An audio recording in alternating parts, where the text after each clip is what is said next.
여러분, 신앙생활만큼은 반드시 성공하셔야 됩니다. 다른 것은 좀 실수하고 실패할 수도 있어요. 그러나 신앙생활만큼은 성공하셔야 돼요. 신앙생활의 성공은 우리 인생 성공이요, 우리 인생의 모든 것을 다 얻게 되어지는 것입니다. 신앙생활 실패하면 모든 거 다 잃어버리는 거예요. 그래서 신앙생활만큼 반드시 성공하셔야 됩니다. 근데 우리가 예수 그리스도를 영접하고 하나님의 자녀가 돼서 저 영원한 천국에 가기까지 이 신앙생활 하는데 참 고비가 있어요. 그 고비를 잘 넘겨야 됩니다. 신앙생활 하면서 고비를 겪지 않는 사람은 한 명도 없습니다. 물론 이런 사람이 있겠죠. 임종 전에 예수 믿고 그리고 딱 예수 믿고 꼴까딱 해가지고 천국에 가시는 분은 뭐 그냥 바로 천국으로 그냥 가시니까. 그러나 어쨌든 예수 믿고 이 세상을 살아갈 때에 얼마간 사는지는 모르지만 육체를 가지고 이 세상을 살아가는 동안 예수 그리스도를 영접하고 주를 섬기는 이 삶의 과정은 항상 신앙의 고비가 있게 돼 있습니다. 그런데 이 신앙의 고비라는 것은 영적 장애물이죠. 나를 하나님에게서 멀어지게 만드는 것, 나를 정말 신앙 생활에서 이탈시키는 것, 그렇게 고비가 있는데, 이 영적으로 보면 이 신앙생활에 이 장애물이 되는 이 고비는 어떤 면에서 보면 내 신앙이 업그레이드 될 수 있는 기회가 될 수도 있는 거예요. 그래서 하나님께서 역사하시면 나에게 닥쳐온 이 신앙의 고비가 놀라운 축복의 역사로 오히려 신앙이 더 단단해지고 견고해지고, 그리고 내 신앙이 믿음의 놀라운 성장을 이룩할 수 있는 거예요.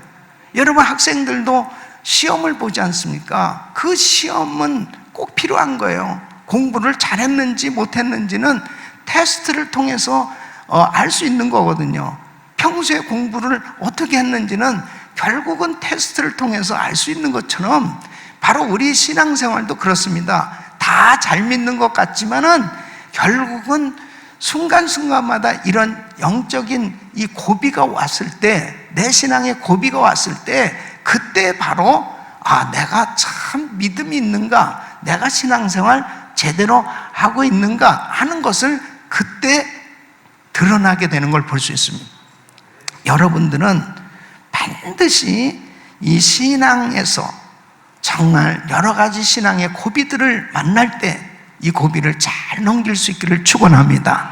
자, 그러면 어떤 고비들이 있을까요? 첫째는 말씀 순종의 고비가 있어요. 따라하겠습니다. 말씀 순종의 고비. 이제 예수 믿고 하나님의 자녀가 된 사람은 하나님의 말씀을 이제 읽게 되죠. 이 말씀이 우리 삶의 교과서 같은 거예요. 그래서 모든 삶의 다 중심, 모든 삶을 해석하고 내가 따라야 될 규례, 규범이 다 이 하나님의 말씀에 있지요. 그래서 세상법을 따르면서 살았던 사람들이 예수 그리스도를 믿으면 그때부터 이제 하나님의 법을 알고 하나님의 말씀을 따르게 됩니다. 그러니까 하나님의 자녀가 되지 않는 사람은 하나님의 법하고 상관이 없어요. 하나님의 말씀하고도 상관이 없어요. 그런데 하나님을 알고 이제 예수를 영접하고 하나님 자녀가 되면 그때부터 다른 점이 뭐냐면 이제는 세상 법보다도 하나님의 법을 더 귀하게 여긴단 말이에요. 이게 달라지는 거예요. 그리고 하나님의 말씀을 생명같이 여기는 거예요. 그게 하나님을 만난 사람의 삶의 이제 자세가 완전히 바뀌어진 거죠. 믿습니까? 그러니까 하나님께서 이제 말씀을 주시기 시작해요. 그랬을 때 그 말씀을 받고 순종하느냐 하지 않느냐는 이 고비가 꼭 와요. 그러니까 창세기 22장 2절에 보면 하나님이 아브라함을 부르셨잖아요. 내가 본토 친척 아비 집을 이제 떠나라. 너는 너의 본토 친척 아비집을 떠나 내가 지시할 땅으로 가라. 이렇게 말씀을 주셨어요. 그러니까 이 아브라함을 믿음의 조상으로 세우시길 원하시는데, 하나님께서는 이 아브라함에게 이제 말씀을 주셔서 이제 믿음 훈련을 시키신단 말이에요. 그랬을 때 이 아브라함이 나이 75세에 약속의 말씀을 받고 순종해서 떠납니다. 그리고 여러 삶의 신앙의 고비들이 있었죠. 근데 가장 큰 고비는 100살에 낳은 아들 이삭을 바치라고 창세기 22장 2절에 그렇게 너는 이삭을 데리고 모리아산에 가서 그 한 산에서 번제를 드리라는 거예요. 이거는 정말 어려운 일이었습니다. 100살에 낳은 아들을 번제로 드리라는 거 너무 힘든 거잖아요. 그런데 아브라함이 순종했을 때, 아브라함아 이제 네가 날 경외한 줄 알았다. 바로 여호와 일의 축복을, 어마어마한 하나님의 축복을 준비해 놓으시고 말씀하셨던 것을, 바로 그 아브라함이 순종했을 때 그 축복이 이루어졌던 걸 볼 수 있습니다. 순종의 고비를 넘기시길 바랍니다. 순종의 고비가 와요. 그때 말씀대로 여러분들은 딱 다른 것을 생각하실 필요가 없어요. 이것이 하나님의 말씀인가 아닌가, 그 말씀으로 분별하시면 돼. 그래서 하나님의 말씀이면 무조건 순종하셔야 돼요. 아멘. 그러면 반드시 그 말씀의 축복이 임하는 겁니다. 두 번째는 바로 자존심의 고비가 와요. 이 자존심, 이 은혜 받는 걸림돌입니다. 이 자존심 상하는 일이 생겨진다니까. 좀 은혜 받고 주의 일을 좀 해보려고 그러면 이런 자존심 상하는 일이 생겨지는데, 이것을 넘어서야 되는 거예요. 누가복음 19장에 보면 삭개오가 예수님 보려고 나왔는데, 이 삭개오가 키가 작았단 말이에요. 사람들이, 인파가 너무 많이 몰려 있습니다. 그러니까 뽕나무 위로 올라갔습니다. 자존심 버리고, 그는 세리장이요 부자라고 그랬습니다. 그러나 그 예수님 만나기 위해서 자존심 버리고 뽕나무 위로 올라갔을 때 결국 예수님 만나게 됐잖아요. 여러분, 신앙생활 하면서 그 알량한 자존심 때문에 큰 은혜 받을 거 놓치는 사람 너무 많아요. 예?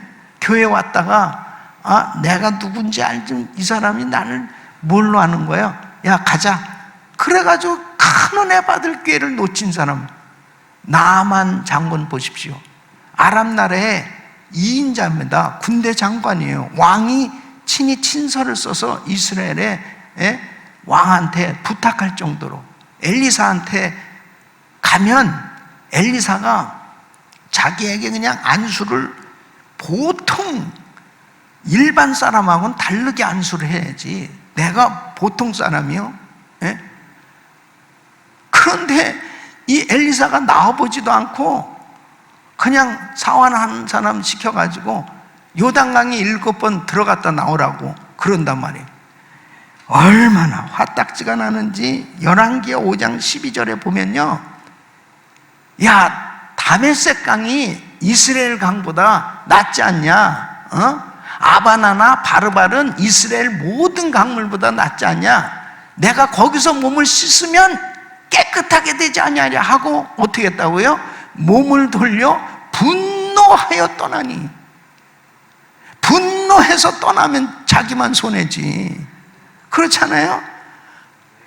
그 나병은 어떻게 고침을 받아요? 그냥 살이 썩어서 문드러져서 죽어가는 병인데, 근데 겉껍데기는 계급장이 번쩍번쩍거리고 내가 누구냐 이거예요. 내가 아람 나라의 2인자라는 거예요. 근데 속은 살이 썩는 나병이 들어있단 말이에요. 예? 그런데 그 자존심 때문에 이렇게 분노하면서 떠났다면 어떻게 되겠습니까? 그런데 옆 사람이 장군님, 난 되는데요. 한번 해보시죠. 난 되는데요. 안 나면 그냥 죽인다. 그러면서 믿음으로 요단강에 들어갔겠습니까? 씩씩거리면서 옷을 벗어야 되니까. 옷 벗으니까 그냥 탁 문둥병이 다 그냥 바깥으로 드러난, 자기의 부끄러운 그 추한 모습이 다 드러나야 되는 거예요. 자존심 버리고 요단강 7번 빨개 벗고 들어갔다 나왔다 들어갔다 나왔다 했더니 어떻게 돼요? 깨끗하게 된 줄 믿습니다. 자존심 버려야 돼요. 하나님의 은혜를 받으려면 그 한량한 자존심 때문에 그 엄청나게 하나님 일을 할 수 있고 엄청나게 하나님의 축복을 받을 수 있는 기회를 이렇게 놓쳐버릴 수밖에 없는 그런 위기가 온다니까요. 교회 와서 내가 누군데 나를 무시해? 여러분, 이런 일이 생겨진다니까요. 마태복음 15장은 수르보니게 여인, 자기 딸이 흉악한 귀신 들렸습니다. 그래서 예수님 앞에 와서 예수님 좀 우리 딸 좀 도와주세요. 그러니까 자녀의 떡을 취하여 개들에게 던짐이 마땅치 않다. 이스라엘 사람 위에는 보내심을 받지 않았다. 딱 무시하시는 그런 말씀을 하시는 거예요. 그러면은 이 여자도 자존심 때문에 뭐 나보러 개라고 개? 아이, 그냥 정말 대단한 사람인 줄 알았더니 아이고 가야 되겠다. 그럼 갔으면 그냥 끝나는 거지 뭐.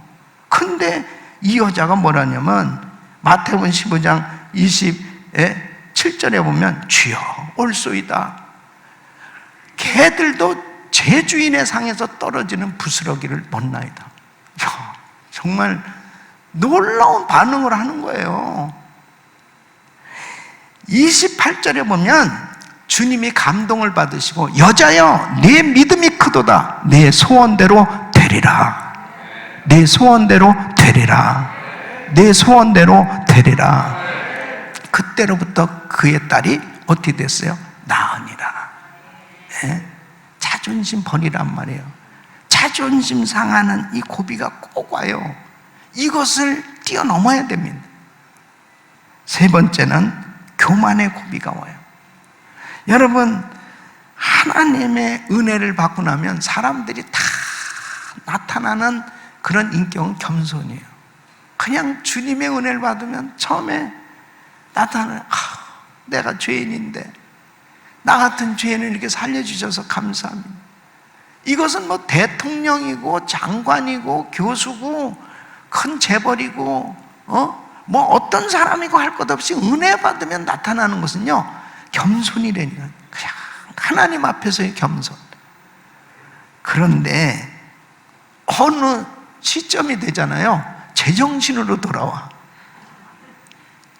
다시 이 사람이 교만해진단 말이에요. 이 교만해지는 것이 이게 고비입니다. 그래서 내가 벌써 교만해졌다. 주여. 벌써 신앙이 떨어지잖아요. 은혜가 떨어지면 딱 나타나는 현상 교만이에요. 영락없습니다. 그러니까 이 아담과 하와를 선악과를 먹게 해가지고 넘어지게 만든 그 사탄 마귀는 어떻게 아담과 하와에게 역사했습니까? 선악과 먹으면은 눈이 밝아져서 하나님과 같이 된다는 거예요. 아니 어떻게 피조물이 조물주인 하나님과 같이 될 수 있습니까? 이게 대단한 교만이거든요. 그 마귀는요 아주 인간들을 교만하게 만드는 겁니다. 너 하나님 될 수 있어. 너 하나님 될 수 있다니까 거기에 확 넘어가 버린 거예요. 그러니까 처음에 은혜 받고 교회 와서 열심히 목사님 말씀하시면 그렇게 목사님이 그냥 하나님과 같이 보여지고 전도사님은 하나님 동생같이 보여지고 그냥 장로님은 하나님 형님같이 막 너무 귀한 거예요. 그냥 목사님, 장로님, 뭐 권사님이 너무너무 귀하고 그렇게 겸손하게 섬기다가 어느 순간부터 교만이 딱 들어오기 시작합니다. 교만이 들어오면 말을 안 듣습니다. 그때 그때부터 신앙의 위기가 오는 거야. 그래서 역대하 26장에 보면 우시아가요, 참 겸손하게 그렇게 하나님을 섬겼어요. 그걸 또 52년 동안 나라가 강성했는데 어느 순간에 교만이 딱 들어왔어요. 나는 왜 제사장처럼 제사 못 드려? 나도 할 수 있는 거 아니야? 하나님의 종 제사장이 해야 될 사역까지 침범해버리는 거예요. 뭐 뭐든지 다 할 수 있다고 딱 생각해요.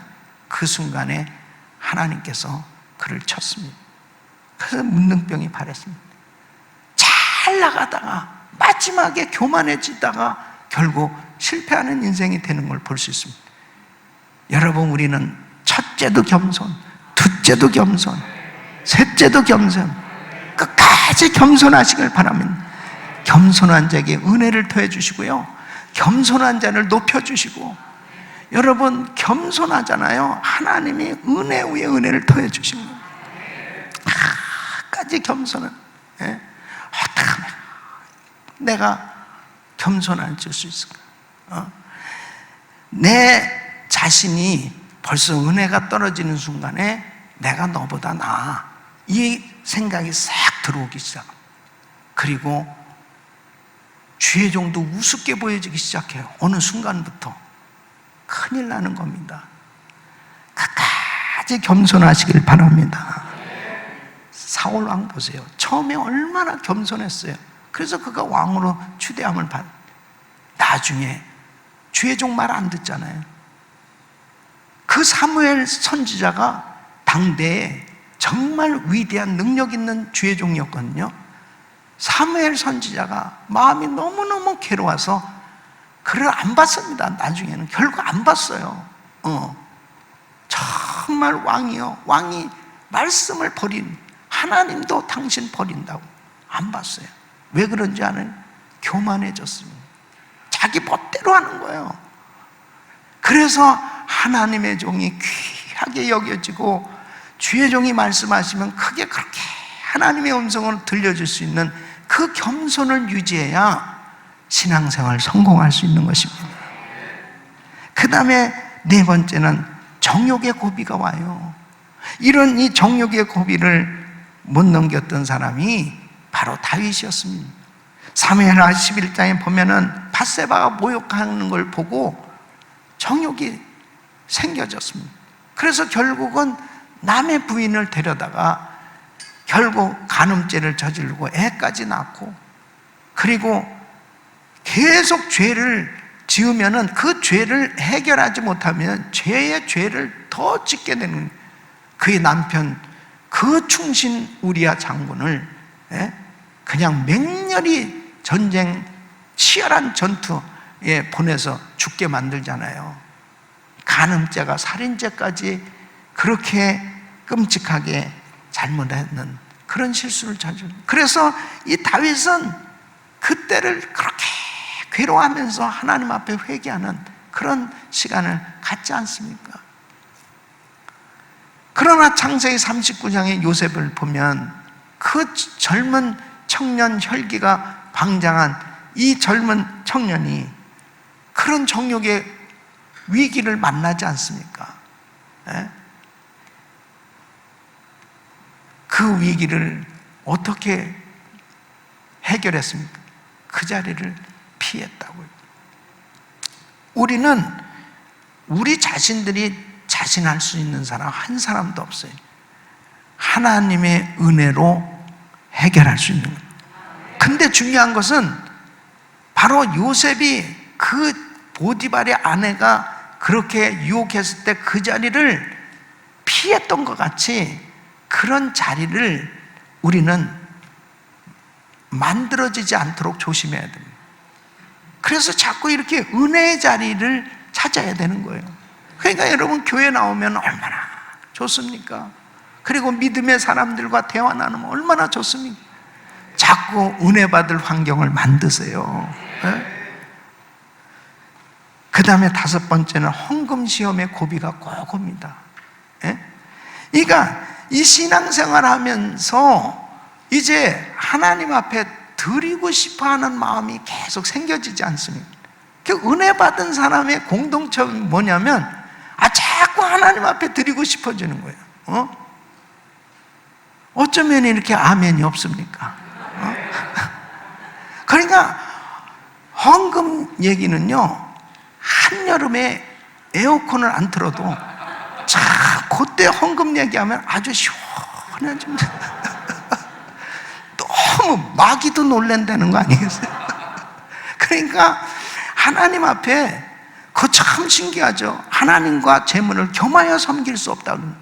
그러니까 하나님을 딱 섬기니까요, 이 물질을 다스릴 수 있는 능력이 딱 생겨집니다. 그러면서 하나님 앞에 그렇게 드려지는데요, 그냥 저도 은혜 받기 전에는 은혜 받지 않고 교회 다녀봤거든요. 제일 헌금 시간이 제일 힘들더라고. 근데 제가 진짜 세상적으로 친구들한테 밥 사주고 술 사주고 이러는 거는요, 그냥 얼마나 잘했는지 몰라요. 그랬는데 교회 가서는 그거 참 신기하대. 큰 게 나오잖아요. 그럼 이게 왜 이게 큰 게 나오냐? 거슬러 달랠 수도 없고 이거 어떡하냐? 그런 마음이 싹 인색한 마음이 들더라니까요. 근데 주님을 만나고 나서 달라진 게 뭐냐면, 하나님, 내가 우리 교회에서 제일 많이 드리게 해주세요. 이게 기도가 저절로 나오더라니까. 너무너무 신기하잖아요. 이거 은혜 받은 사람은 다 알 거예요. 목사님이 이런 말씀하는 게 이건 이론이 아니잖아요. 하나님을 너무 사랑하니까. 예? 따지는 게 없어지는 거예요. 그 주님. 근데 어느 순간에 헌금 시험의 고비가 꼭 온다니까요. 예? 작정하고도 정신 차려야지. 내가 이거 너무 많이 한 거 아니야? 그러니까 성령의 감동이 왔다가 그 다음에 그 감동대로 순종 안 하잖아요. 그러면 계속 반액으로 줄어들고, 그 다음에는 내 형편 주님 다 아실 텐데 그러면서 끝나버리는, 그 기회를 놓쳐버리는.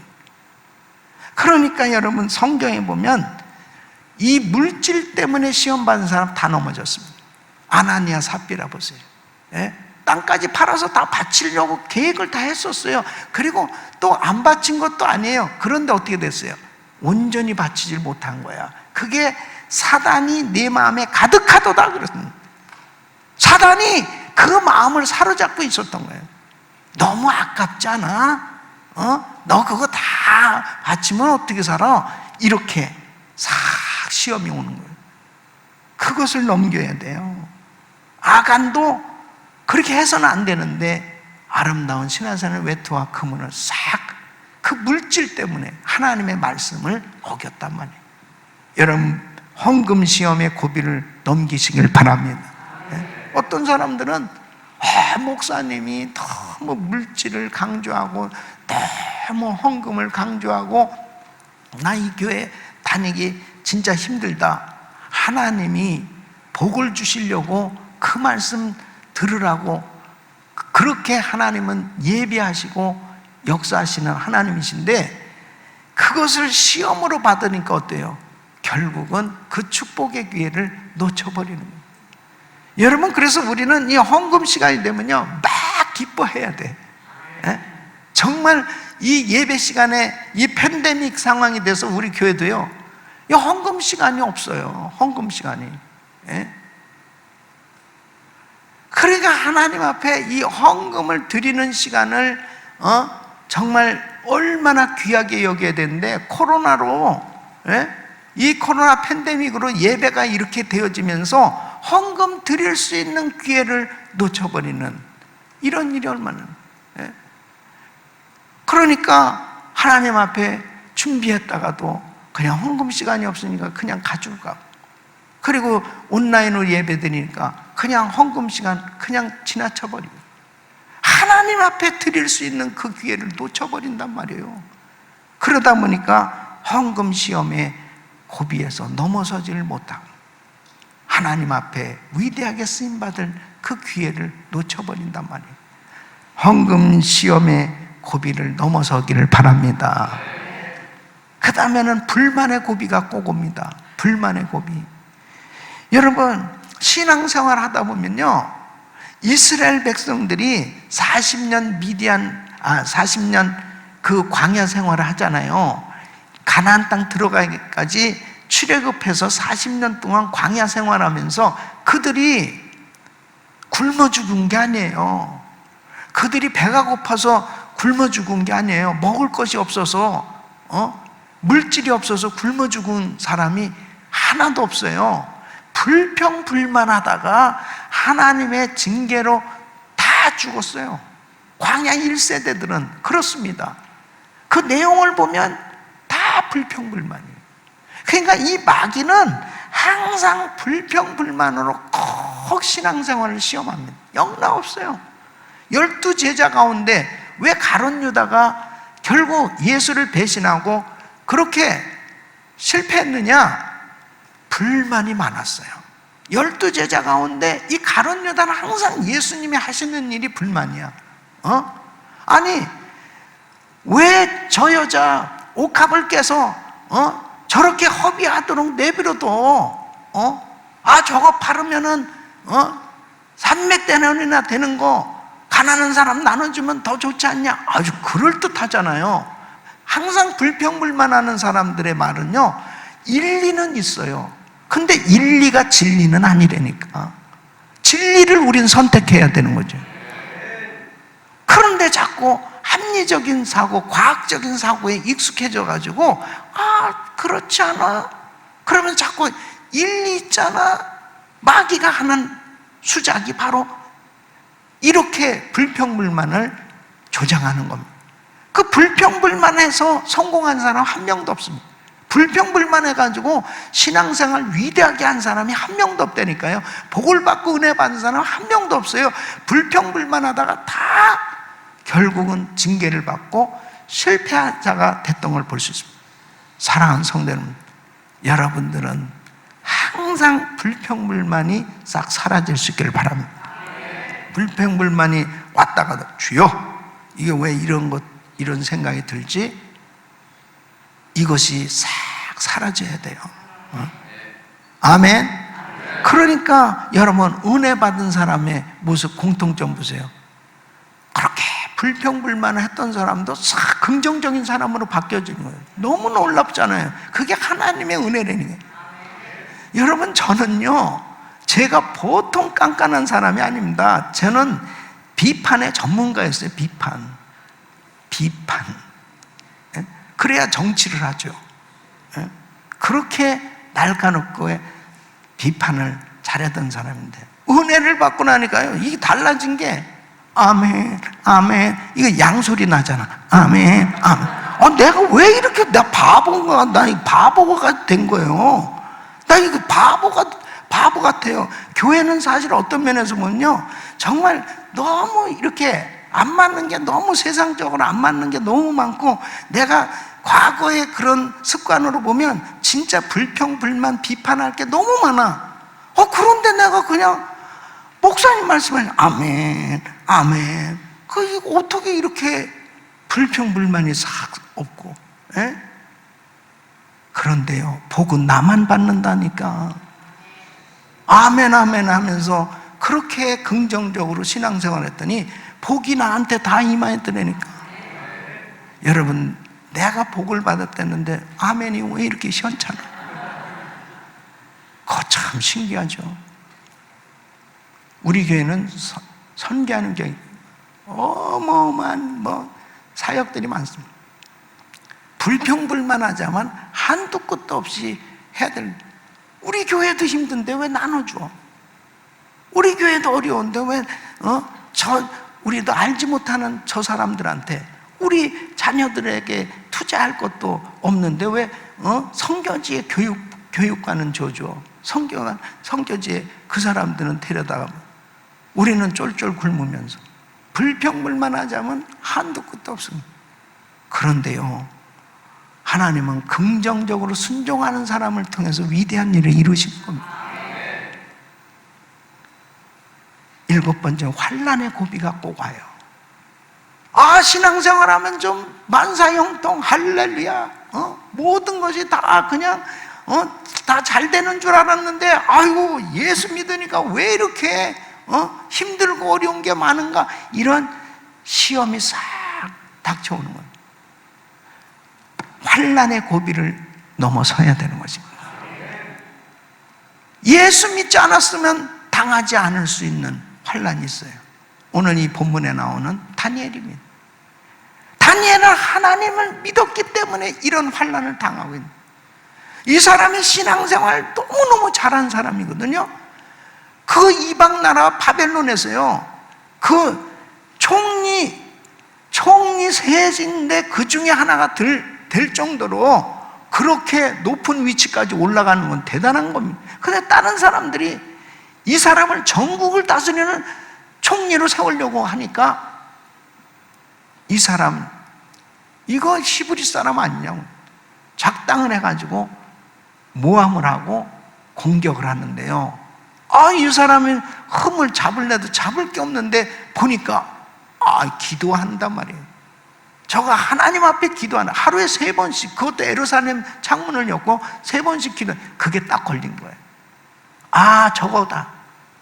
그래서 왕 외에 다른 어떤 신에게 절하면 그 사람은 사자굴에 들어가는, 이런 죽임을 당하는 법령을 딱 이것들이 만들어가지고, 왕은 아무 것도 모르고 그냥 어인을 딱 찍었어요. 도장 찍으면 그거는 그냥 법 집행되는 겁니다. 다니엘이 하나님 잘 믿지 않았으면 당할 필요도 없는 이런 환난입니다. 예수 잘 믿으면 잘 믿을수록 이 세상에서 정말 당할 수밖에 없는 환난과 시험이 있다니까요. 내가 직장 동료들하고 술 한잔 마셔주면 얼마든지 편안하게 정말 지낼 수도 있는데, 내가 예수 믿는 집사이기 때문에 내가 어쩔 수 없이 내 신앙 지키기 위해서 내 술자리 안 갔다고 그렇게 핍박하면서 왕따시키고 좋은 직책을 배제시키고 그렇게 어려움을 당하는 그런 성도들도 있어요. 무릇 경건하게 살고자 하는 자는 핍박을 받으리라. 그러나 이 시험 환난의 이 고비 넘어서야 됩니다. 자, 그러면 어떻게 다니엘은 이 시험을 극복했느냐? 오늘 이 말씀이 너무너무 중요한 거예요. 여러 가지 우리가 이 신앙의 고비들을 지금 만나고 있습니다. 특별히 팬데믹 가운데서 우리는 정말 한꺼번에 이런 고비들이 몰아닥치고 있어요. 이 가운데서 넘어서야 되거든요. 신앙의 고비 넘어서야 되거든요. 신앙 고비 넘어서야 되거든요. 그래야 내 신앙이 점프하고, 그리고 정말 하나님 앞에 위대한 간증자가 될 수 있거든요. 우리 예수마을교회 지금 겪고 있는 이 신앙의 고비 넘어설 수 있기를 예수 이름으로 축원합니다. 축원합니다. 축원합니다. 넘어서면 위대한 간증자로 세워지는 거예요. 하나님의 영광이 드러나는 거예요. 그러나 이 신앙의 고비를 넘어서지 못하면 실패자가 되는 거예요. 하나님의 엄청난 축복을 놓쳐버리는 거예요. 어떻게 하면 신앙의 고비를 이겨낼 수 있어요? 다니엘이 어떻게 신앙의 고비 이겼냐? 첫째는 신본주의 신앙의 사람이 되어야 됩니다. 따라했으면 신본주의 신앙의 사람이 되자. 네. 자, 10절 말씀 보면은 다니엘은 이 조서의 어인이 찍힌 것을 알고도 전에 행하던 대로 그랬습니다. 여러분, 이런 환난 가운데서도 변함없이 믿음으로 나갈 수 있는 건 뭐예요? 철저히 하나님을 바라보는 신앙을 가진 거예요. 예? 뭐냐면 하나님이 다 아신다, 그거예요. 예? 따라했습니다. 하나님은 다 아신다. 저들이 나를 모함하고 나를 넘어지도록 저렇게 조서를 만들고 별짓을 다 하면서 그렇게 다니엘을 넘어뜨리려고 온갖 계략을 다 하는 거 하나님 다 보고 계신 거예요. 다니엘은 그걸 알고 있어요. 변함없이 한결같이 하나님 앞에 그렇게 똑같이 전에 행하던 대로 그렇게 할 수 있는 그 신앙이 흔들리지 않았던 것은 뭐예요? 모든 것은 하나님의 손에 달려 있다. 신본주의 신앙을 가져야 되는 거예요. 하나님의 주권을 인정하는 거예요. 하나님께서 예수마을교회를 지금까지 붙들어 주시고 지금까지 40년 동안 우리 장학일 목사님을 붙드시고 놀라운 일을 이루신 하나님, 하나님께서 지금까지 변함없이 사랑해 주시고 갖은 시험과 환난과 어려움이 지난 40여 년 동안에 엄청난 그런 일들이 있었지만 우리 하나님이 모든 것을 다 하시기에 하나님께서 책임져 주신 줄로 믿습니다. 승리하게 하신 하나님 감사합니다. 할렐루야, 감사합니다. 주님이 하셨습니다. 주님이 하셨습니다. 주님이 하실 것입니다. 주님이 축복하실 것입니다. 주님께서 아버지의 영광을 보도록 역사해 주십니다. 신본주의 신앙의 사람이 돼야 되는 것입니다. 두 번째는 기도의 사람이 돼야 됩니다. 기도의, 따라했으면 기도의 사람이 되자. 그래서 10절 말씀 보면 뭐라고? 하루에 3번씩 전에 행하던 대로 똑같이 기도하는 거예요. 여러분, 이 신앙의 고비가 오면은요, 제일 먼저 나타나는 게 기도가 안 돼요. 기도가 꽉 막혀버립니다. 예? 그러면 여러분 생각해 보세요. 다니엘이 지금 사자굴에 기도하면 아주 그냥 직격탄을 맞은 거예요. 기도하지 못하도록. 기도하면 사자굴에 들어가는데 얼마나 사지가 벌벌 떨릴 일이에요. 사자굴 들어가는 그냥 죽는 거예요. 이제 끝난 거예요. 예. 그냥 적당히 파면당하는 게 아니라니까요. 그냥 총리직에서 그냥 물러나는 게 아니고 사자굴에 들어간다니까요. 생명이 왔다 갔다 하는 위험을 당하는데 다니엘은 하루에 3번씩 똑같이 기도했다. 이건 뭐예요? 여러분, 하나님께서 나의 기도를 받으시고 역사하실 그 하나님을 믿기 때문입니다. 그래서 우리 예수 믿는 사람은 기도로 정면 승부를 걸어야 됩니다. 기도로 정면 승부를 걸습니다. 여러분, 다니엘은 기도의 사람이었습니다. 다니엘이 주여 3창의 원조예요. 다니엘이. 아시겠어요? 왜 이렇게 주여 주여 주여, 어떤 사람은 해, 아, 주여를 그냥 그렇게 3창일 것 같으면 주여 100창을 하지 뭐 그렇게 주여 주여 주여 하나. 주여 3창이 무슨 만세 3창이냐? 아니라니까. 주여 주여 주여는 다니엘이 했어요. 다니엘이. 자, 다니엘서 9장 19절 한번 보세요. 다니엘서 9장 19절. 다니엘이 주여를 3창한 거 보세요. 자, 한번 읽어보세요. 시작. 주여 들으소서, 주여 용서하소서, 주여 귀를 기울이시고 행하소서, 지체하지 마옵소서. 나의 하나님이여 주 자신을 위하여 하시옵소서. 이는 주의 성과 주의 백성이 주의 이름으로 일컫는 바 됨이니이다. 보세요. 여기 주여 들으소서, 주여 용서하소서, 주여 귀를 기울이시고 행하소서, 지체하지 마옵소서. 이거 너무 길잖아. 그러니까 앞만 따서 주여 주여 주여 그러면 다 주님이 알아들으신다니까. 주여 들으소서, 주여 용서하소서, 주여 들으시고 행하소서. 이렇게 심오한 뜻을 깨닫게 되면 주여 3창을 저절로 한다니까요. 주여 들으소서, 주여 용서하소서, 주여 귀를 기울이시고 행하소서, 지체하지 마옵소서. 할렐루야. 그래서 여러분 마음껏 주여 3창 하시라니까. 이 기도를 들으신 거예요. 그리고 사자굴이 천사굴로 바뀌어진 줄로 믿습니다. 우리의 기도를 들으시고 역사. 그래서 저도 지금까지 모든 사역에 위기가 올 때마다 기도로 정면 돌파하는 겁니다. 하나님 살아계시는 거예요. 천지 만물을 진동시키고 사람을 움직여서라도 하나님이 일하신다니까요. 믿습니까? 그래서 우리 교회에서 지난 2021년 4월 19일 이제 3차 1,000번 17일 날 2차 1,000번째 끝내고요.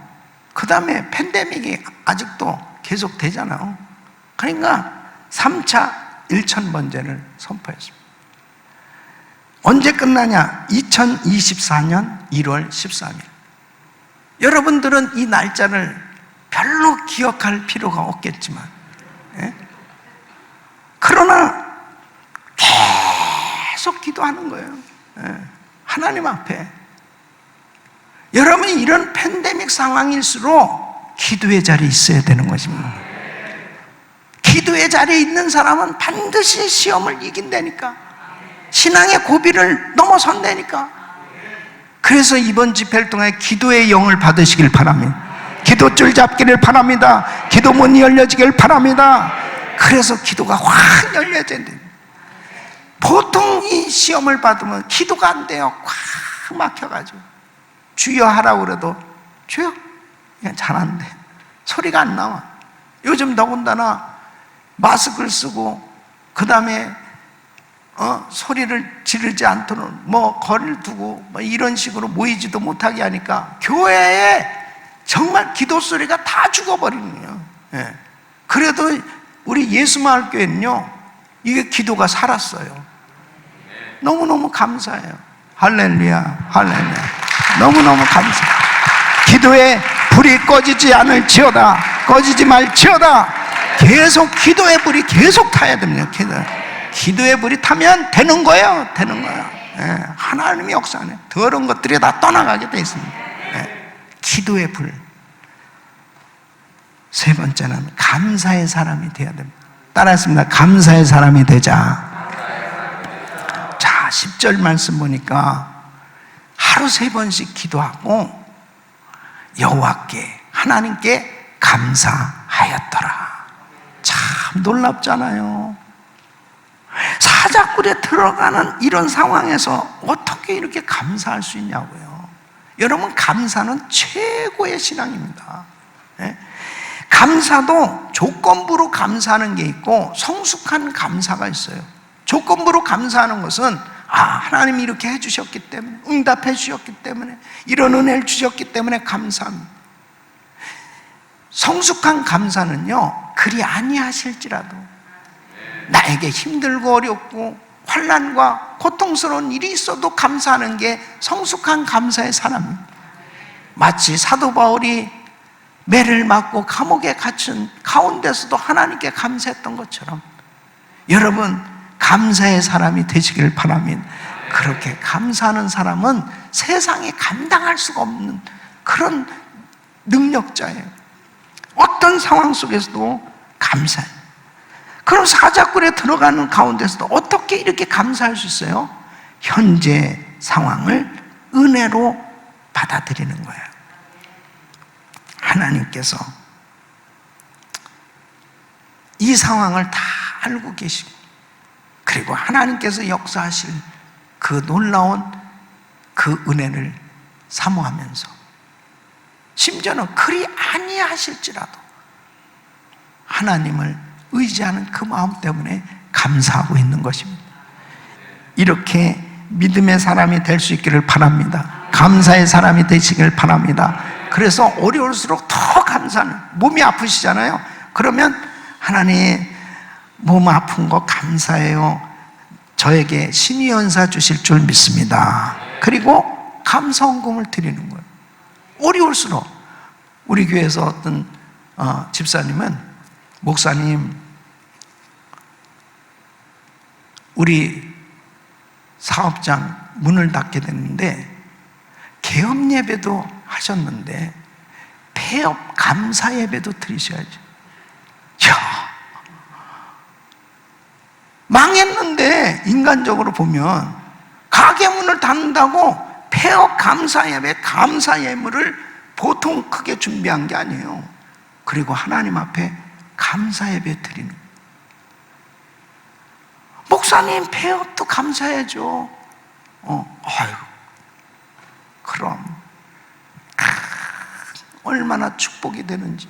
그런데요, 그것을 하지 않아야 다른 길을 하나님이 주실 수 있기 때문에 그렇게 감사했더니 다른 길을 열어주시더라고. 더 많은 것으로 드릴 수 있도록 역사하신 줄 믿습니다. 하나님 앞에 감사해 보세요. 감사가 넘치는 삶이 될 줄로 믿습니다. 감사는 연습을 해야 됩니다. 감사는요, 끊임없이 연습을 해야 됩니다. 끊임없이. 그러니까 데살로니가전서 5장 18절에 범사에 감사라, 이는 그리스도 예수 안에서 너희를 향하신 하나님의 뜻이니라. 그러니까 하나님의 뜻이니까 범사에 계속 어떤 상황 가운데서도 감사하는데, 이 감사는 연습을 하셔야 돼. 물 한 잔을 마셔도 주님 감사합니다. 잠 잘 자는 건 주님 감사합니다. 눈 떠도 감사합니다. 이렇게 좋은 교회 주셔서 감사합니다. 이렇게 귀하신 목사님 만나서 감사합니다. 귀한 성도들 만나서 감사하고. 예수마을교회는 감사할 게 한두 가지가 아니에요. 너무너무 감사한 거예요. 감사하잖아요. 엄청나게 정말 이 교회가 예수 마을로 이 지역을 만들기 위해서 목사님이 영적 전투를 벌이면서 정말 치열한 전투를 벌였잖아요. 그냥 몸이 온통 상처투성이. 영적으로는 상처투성이고 육적으로도 상처투성인데요, 그 상처는 예수의 흔적인 줄로 믿습니다. 예수님 때문에 이 지역을 복음화시키려니까 더러운 귀신들이 가만 안 두죠. 가장 집요하게 역사를 하잖아요. 아주 이번에도 찔긴 귀신이 있던데 보니까 아주 뭐 보통 달라붙어 가지고 보통 왕마귀가 아니에요. 그런데요, 감사할 게 너무 많은 거예요. 믿음을 주시니까 그 어려움을 이겨낼 수 있는 거죠. 인간적으로는 안 돼요. 대부분 사람들이 다 너무 억울해가지고 너무 속상하니까 화병으로 다 넘어지는 사람들이 한두 사람이야. 하나님께서 그래도 이 교회가 기도가 있고 목사님의 팔을 올려주는 아론과 훌 같은 성도들이 있기 때문에 하나님이 책임져 주신 줄로 믿습니다. 하나님께서 교회를 더 든든하게 세워주실 줄로 믿습니다. 창립 41주년 맞이하면서 이 교회에 더 큰 부흥이 일어날 줄로 믿습니다. 목사님에게 더한 건강을 주실 줄로 믿습니다. 그리고 하나님께서 여호와 니시, 영영한 승리로 축복해 주실 줄 믿습니다. 그래서 이 교회는 정말 성도님들은 이 10월 마지막 주일이 여기는 추수감사 주일로 드리는 말씀 들었는데요, 정말 주님 앞에 이런 팬데믹 가운데서도 한 해 동안 은혜 주신 하나님 앞에 최선을 다해서 감사하시길 바라고, 그리고 이렇게 이런 상황 속에서 정말 우리 목사님 40년 동안 사역하게 해주신 것 감사하고, 그리고 이 지역을 예수 마을로 만들기 위해서 지금도 아직도 계속 영적 전투를 벌여 나가야 되잖아요. 끊임없는 전투가 있지만 하나님이 함께 해주시니까 너희가 세상에 환난을 당하나 담대하라, 내가 세상을 이기었노라. 세상을 이기신 그 예수님이 함께 하신 것을 감사, 조목조목 감사, 제목들을 적고 내용을 적고 하나님 앞에 여러분이 한번 최상으로 옥합을 깨서 주님 앞에 한번 올려드릴 수 있기를 바랍니다. 이 새벽 시간에 이 말씀을 들을 수 있는 분은 복이에요. 네. 그렇게 다니엘이 사자굴에 들어가는 것을 알고도 감사했다니까요. 죽어가면서도 감사한, 이런 사람을 세상이 어떻게 감당할 수 있겠습니까? 그러니까 잘 됐기 때문에 감사는 누구나 할 수 있어요. 그러나 내가 너무너무 힘들고 어려운 상황이 되었을 때도 감사하는 그 사람에게 감사할 수 있는 환경으로 역사하시는 줄로 믿습니다. 여러분, 누구나 다 감사할 수 있는 건요, 나의 본전을 생각해 보세요. 나는 원래 죄인이었어요. 나는 원래 나의 죄로 인해서 영원히 지옥 갈 수밖에 없었다니까요. 지옥 갈 수밖에 없었던 이 죄인을 예수의 피로 나를 모든 죄에서 사해주시고 건져주시고 하나님 자녀 삼아주신 거 얼마나 감사해요. 그거 한 가지만 생각해도 너무 감사합니다. 여러분, 나의 본전을 생각하면서 지옥 갈 이 죄인 천국 백성 만들어준 거 감사합니다. 그리고 하나님, 내가 가진 모든 것 다 주님이 주신 것입니다. 주님 앞에 감사를 끊임없이 할 수 있기를 바랍니다. 시편 50편 23절 보면 감사로 제사를 드린 자가 나를 영화롭게 하는, 그의 행위를 옳게 하는 자에게 내가 하나님의 구원을 부으리라. 사랑하는 성도 여러분, 우리는 여러 가지 신앙의 고비를 만나고 있어요. 이런 고비를 만날 때 반드시 이 고비를 넘기면 내 신앙이 더 한층 성장하고 하나님 앞에 영광을 돌리는 위대한 간증자가 될 텐데, 어떻게 이 고비를 넘길 수 있느냐? 신본주의 신앙을 가져라. 하나님 다 아신다.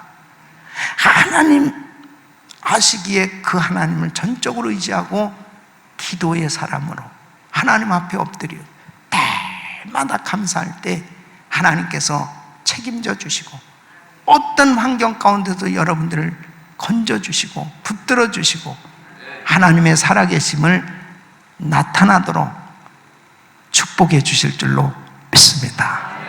이런 놀라운 은혜가 여러분 모두에게 임하기를 예수 이름으로 축원합니다. 기도하겠습니다.